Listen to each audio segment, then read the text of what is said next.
Ceasefire બાદ ઈરાનના નાગરિકોએ કરી ઉજવણી। મોજતબાના સમર્થનમાં નાગરિકોએ લગાવ્યા નારા।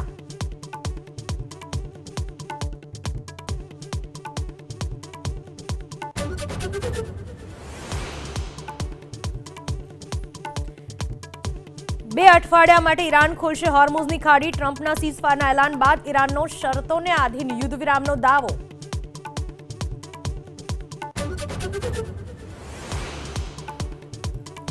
મિડલ ઈસ્ટમાં 2 મહિનાના સીઝફાયરની દેખાઈ અસર। કાચા તેલના ભાવમાં 20% ઘટાડો।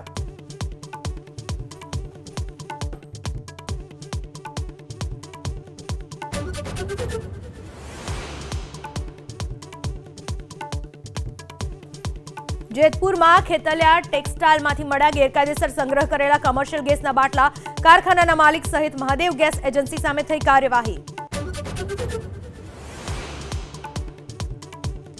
અમદાવાદમાં એનાલોગ વગરના પનીર વેચાણ સામે કાર્યવાહી। વસ્ત્રાલમાં ભૈરવનાથ પંજાબી તડકા હોટલ સીલ।